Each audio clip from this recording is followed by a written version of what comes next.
Welcome to stock market planner. এখন আমরা analysis করব আইটি সেক্টরের অন্যতম company Jagle prepaid ocean service limited. তো কোম্পানিটার আমরা দেখব যে কোম্পানিটা ফান্ডামেন্টালি কতটা সাউন্ড রয়েছে। তো কোম্পানিটা বেসিক্যালি হচ্ছে আইটি সেক্টরের উপরে কাজ করছে। তো কোম্পানিটার হচ্ছে মার্কেট ক্যাপ যদি আমরা দেখি, কোম্পানিটার মার্কেট ক্যাপ হচ্ছে 2698 কোটি টাকার মার্কেট ক্যাপিটালাইজ, অর্থাৎ অ্যাপ্রক্স বলতে পারেন 2700 কোটি টাকার মার্কেট ক্যাপিটালাইজ। অর্থাৎ এই কোম্পানিটাকে আমরা স্মল ক্যাপ টাইপের কোম্পানি হিসাবে কনসিডার করতেই পারি। তো কোম্পানিটার আমরা যদি প্রাইস দেখি এখন কত চলছে, 200 টাকা এখন কারেন্ট প্রাইস চলছে কোম্পানিটার স্টক প্রাইস। এবং কোম্পানিটার আমরা যদি আরওসি দেখি, রিটার্ন অন ক্যাপিটাল এমপ্লয়েড আছে 13.5%, আরওই রিটার্ন অন ইকুইটি আছে 10%।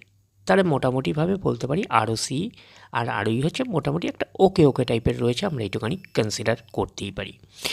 তো কোম্পানিটার ডেপ টু ইকুইটি আছে কত, 0.04, তো এটাও ঠিকঠাক আছে বলতে পারি। তো কোম্পানিটার হচ্ছে ইনস্টিংক্টস ভ্যালু কত রয়েছে, সেটা হচ্ছে 597, অর্থাৎ কারেন্ট ভ্যালুয়েশনের থেকে কিন্তু এটুখানি বলতে পারি যে ইনস্টিংক্ট ভ্যালুয়েশন কিন্তু থেকে কারেন্ট প্রাইস রেট কিন্তু কম রয়েছে আমরা বলতে পারি। তো সেই হিসাবে ভ্যালুয়েশনটা ঠিকঠাক রয়েছে, আমরা একটুখানি কনসিডার করতেই পারি। তো কোম্পানিটার আমরা যদি ব্যালেন্স শিট পার্টে যাই, দেখি ব্যালেন্স শিট পার্টের অবস্থান কী রকম রয়েছে। তো আমরা চলে আসলাম কোম্পানিটার ব্যালেন্স শিট পার্টে। তো আমরা ডিরেক্টলি চলে যাচ্ছি কোম্পানিটার হচ্ছে রিজার্ভ অ্যান্ড সারপ্লাসে। তো চলে আসলাম রিজার্ভ অ্যান্ড সারপ্লাসে। প্রথমে ছিল কত, -65, তারপরে -46, তারপরে -4, পরপর কিন্তু মাইনাসটার পরিমাণ কিন্তু কমতে থাকছে, তারপরে কিন্তু প্লাস করলো 40, তারপরে হচ্ছে 563, তারপরে হচ্ছে 1234, তারপরে হচ্ছে 1387। তাহলে কিন্তু গ্রো করেছে, আমরা কিন্তু পরপরভাবে বলতে পারছি রিজার্ভ অ্যান্ড সারপ্লাস। তো রিজার্ভ অ্যান্ড সারপ্লাস পরপর কিন্তু গ্রো করছে এবং কনসিস্টেন্সি রয়েছে। তো এটা কিন্তু কোম্পানির ক্ষেত্রে একটা পজিটিভ সাইন। এটা থেকে একটা আমরা ওভারভিউ পেতে পারি যে নেট প্রফিটের মধ্যেও কিন্তু একটা কনসিস্টেন্সিও পেতে পারি, একটা গ্রোথও পেতে পারি, আমরা এইটুকুনি বলতে পারি। তার কারণটা কি, নেট প্রফিটের কিছু অংশ রিজার্ভ অ্যান্ড সারপ্লাসে ট্রান্সফার হয়। তো ওভারঅল ভিউটা আমাদের কাছে ক্লিয়ার হয়ে যাবে। কোম্পানিটার প্রফিট অ্যান্ড লসে গেলে ক্লিয়ার হয়ে যাবে যে নেট প্রফিটের মধ্যে কতটা কনসিস্টেন্সি রয়েছে, কতটা গ্রোথ রয়েছে। এইবারে আমরা চলে যাচ্ছি কোম্পানিটার হচ্ছে বোরিং পার্টে। তো বোরিং পার্টের আমরা ফার্স্ট পার্ট যেটা পাচ্ছি সেটা হচ্ছে লং টার্ম বোরিং। তো চলে আসলাম লং টার্ম বোরিং। প্রথমে ছিল 63 কোটির রেঞ্জে, তারপরে হচ্ছে 37 কোটি, কমে গেল, তারপরে আবার একটু বেড়ে 48 কোটি, তারপরে সেটা আবার একটু বেড়ে 51 কোটি, তারপরে কিন্তু আবার কমে গিয়ে 15 কোটি, তারপরে কিন্তু জিরো, তারপরে জিরো। তাহলে এটুকুনি বলতে পারি লং টার্ম বোরিং জিরো রয়েছে। তার মানে কোম্পানির কোনো এক্সট্রা বার্ডেন থাকছে না ইন্টারেস্ট পে করার ব্যাপারে। তো কোম্পানিটার আমরা যদি শর্ট টার্ম বোরিং দেখি, তাহলে শর্ট টার্ম বোরিং কী আছে, প্রথমে ছিল অ্যাপ্রক্স 3 কোটির রেঞ্জে, তারপরে 31, তারপরে 16, 69, 58, 5, 43 কোটির রেঞ্জে শর্ট টার্ম বোরিং রয়েছে।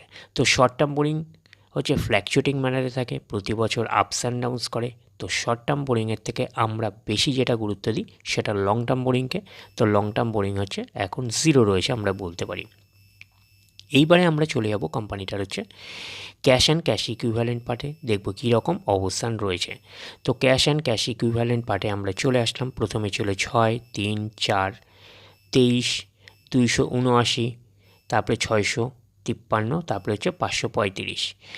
তো এইটুকুনি বলতে পারি কোম্পানিটা একটা স্মল ক্যাপ টাইপের কোম্পানি। তো স্মল ক্যাপ টাইপের কোম্পানি হিসাবে ক্যাশটা মোটামুটি ঠিকঠাকই আছে। কোম্পানিটার লং টার্ম বোরিং জিরো রয়েছে, এটা একটা পজিটিভ সাইন আমরা এইটুকুনি বলতে পারি। আর শর্ট টার্ম বোরিং হচ্ছে 43 কোটির রেঞ্জে।